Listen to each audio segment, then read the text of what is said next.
Hello there, everyone, and thanks for tuning in today. I really appreciate it. One of my viewers said that they really enjoyed their Micro Machines. So I said, maybe I'll just show off my Micro Machines and a couple other smaller items that I have, and maybe we can just take a look at them and see how we feel about them. Well, a couple of things. Number one, here's the big Micro Machines box. It was opened at one point, not by me, but it was opened a long time ago, which, is fine. I don't mind. I thought maybe someday I could just display it, and that would be a lot of fun. Unfortunately, however, because it was opened, it appears that the special display stands that come with these things aren't in the box. So some of these I could display because they have nacelles to lay on, or they're just cubes, or they have the pylons to sit on. But a lot of these, I'm not going to be able to display them, which is kind of sad. I had hoped that I could, put them up on in one of the shelves, being occupied by some of my Playmate stuff. But unfortunately, there are no stands. That's very disappointing. And we'll get these out of the box here in just a second. I also have this really fun Star Trek Generations that we'll talk about. Looks really cool. Redundant in some forms. There's no Enterprise B in this set over here, but there is a Bird of Prey and there is an Enterprise D. But we can talk about that as well. Also, I have these Johnny Lightnings. Now, Johnny Lightning is a company that made some really wonderfully die-cast cars, but apparently they got a license to do some stuff with Star Trek. So we can take a little quick look. We can go ahead and go in there and get all of our nooks and crannies and try to keep it out of the light reflection and whatnot. And we'll do that now. So we'll get started with the box here. Let's take a look at some of the things it says. Limited edition USS Enterprise included, which is right up there. It's the A. 3 vehicles from TOS. 4 vehicles from the Star Trek movies, Excelsior, Bird of Prey, and Reliant. 6 vehicles from TNG, and then 3 vehicles from DS9. I guess because they moved the Deep Space Nine station in the first episode, I would call it a vehicle. So, but there's the little blurbs on the side of the box there, repeated right there. And then we've got the back kind of describing everything. Good old Klingon battlecruiser, Romulan Bird of Prey, so on and so forth. The Excelsior, Bird of Prey, the Reliant. And then a little blurb. And then, only available in this set, folks. That has a max speed of warp 9.2. Huh. That's interesting. Do these other have... Okay, so that's got a max speed of warp 8. We do know that they kind of changed the warp standards between TOS and then the movies and then TNG. So, there's the D. It's got a 9.7 max speed.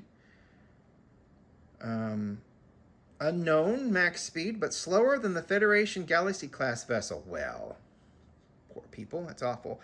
Warp 4 for a runabout. Warp 2 for a limited time in a shuttlecraft. So, I mean, maximum observed warp 9.9. Wow. Those Borg, man. Slightly slower than the... See, everybody's slightly slower than the Enterprise. All right, so, and here they are in the die-casty, plasticky flesh. I'm going to pull them out here. And like I said, it's a little disappointing. It seems like they have all lost their stands. They were in this packet at some point, I assume, but unfortunately, whoop, we'll go back to DS9 here in a second. But yeah, see, they've all got little holes, and DS9 even has a little hole, see? But yeah, the stands are gone, which, like I said, very unfortunate. Maybe someday I can get some kind of a 3D print going on and find a way to make stands for them. So, but some of these, they can be set down and they don't really need stands. DS9, for example, since we're out and about with DS9 here, Some really nice detail. It's plastic all the way around, but some really beautiful detail right there on old Terok Nor. And yeah, like I said, I mean, it can sit just like that. It doesn't really need a stand, although a stand is nice. It's not really necessary. Let's see, here is the Borg Cube.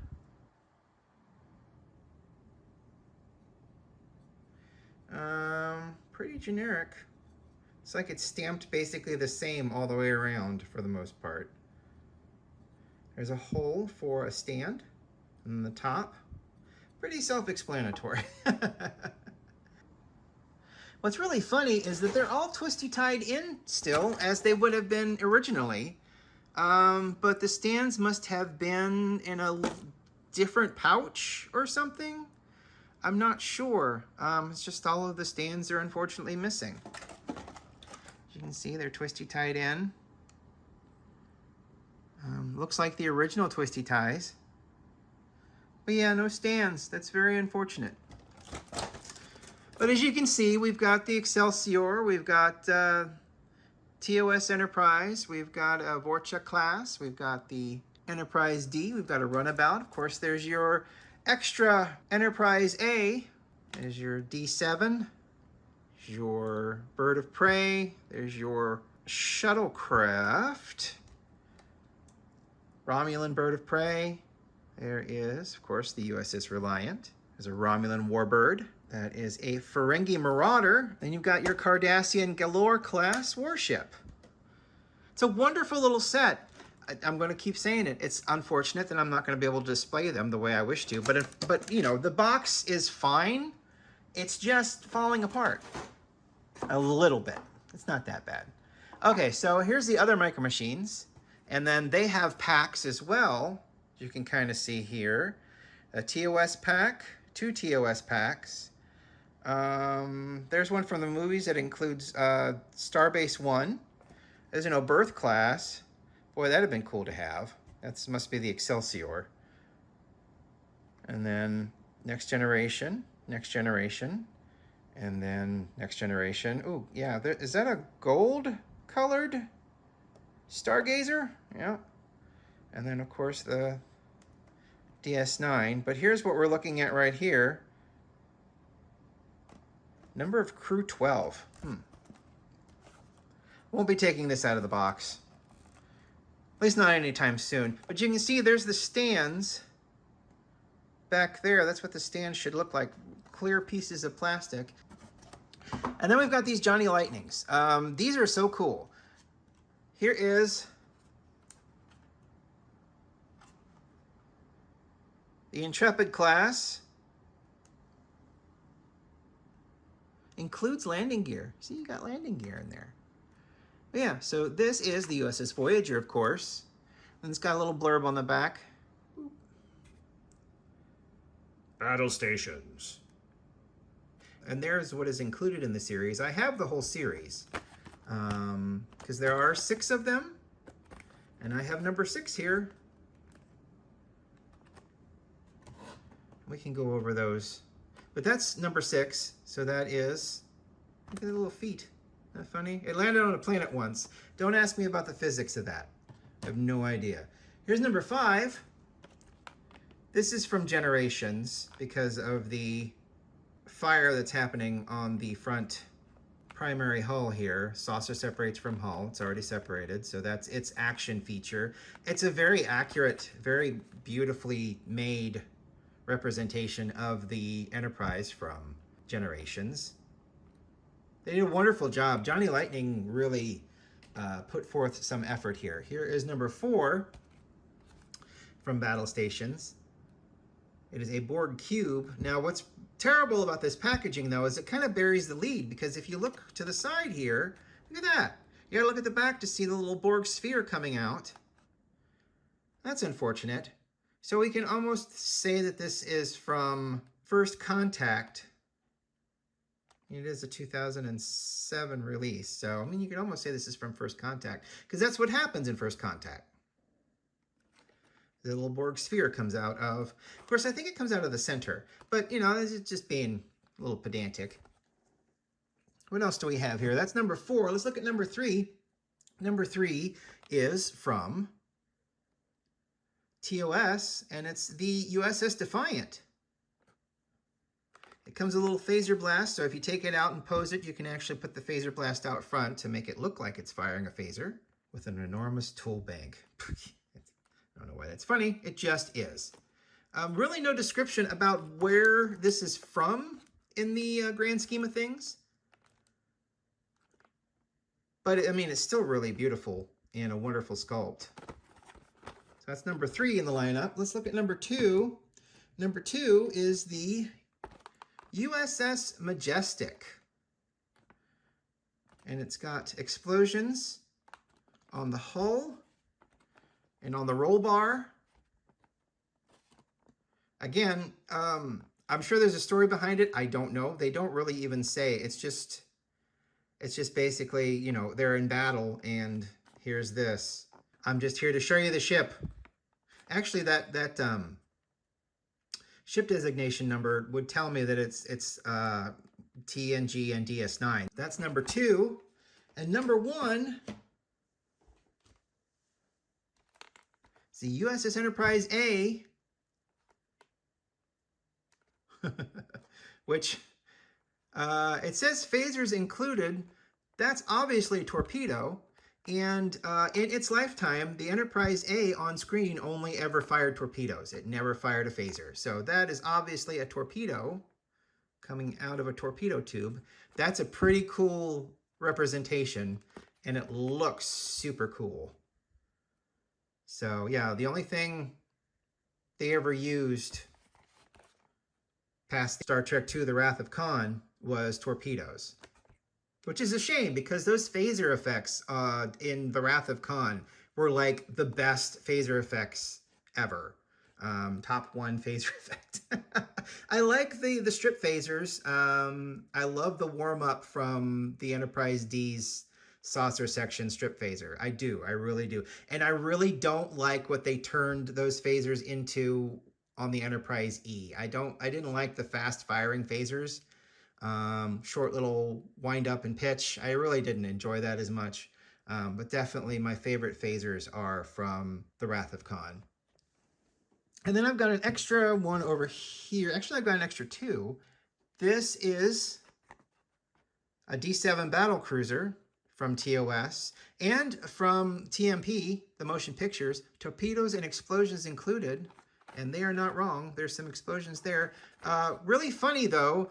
In the package, the nacelle has broken off and is kind of flopping around in there. This hasn't been opened, so I think that that's really weird, but it's fine. It's not hurting anything. It looks like it would attach right back on with a little glue. So this is Series 5 Sacrifice. So they had several different series. Like this one was Battle Stations. This one is Sacrifice. And then this represents another one. Series 2, Red Alert. And this is a cloaked D7 battlecruiser. And it's got this fun little fabric Star Trek insignia here, which is very interesting. And see, this actually shows what's going on and talks about what's happening. Even shows the ship line here of what's going on. So there's the refits included in this one. The refit with battle damage is included with this one. The Reliant is in this pack. And then of course smug, sexy Commander Kang. I don't know if he's sexy or not. But as you can see, this is a see-through cloaked D7 battlecruiser. Let's take a look at what's on this series. Is it in here? See, they're very inconsistent. The inconsistency is very strange because this is number 2 of a series, but they don't tell you what else you get in this series. Very interesting, very inconsistent. But, you know, we're not here for the packaging. We're here for how cool these neat ships look from Johnny Lightning. So hey, that's my mini ships. Again, disappointed. There's no stands for these, so I can't display them, at least right now, the way I would want to. Maybe I can find stands on eBay. Maybe someday, if I ever get a 3D printer, I can 3D print some stands. That'd be kind of cool. But until then, that's what you got. But until then, we'll put this back in the box and we'll display it there. Thank you so much for watching. I really appreciate it. We'll see you in the next video.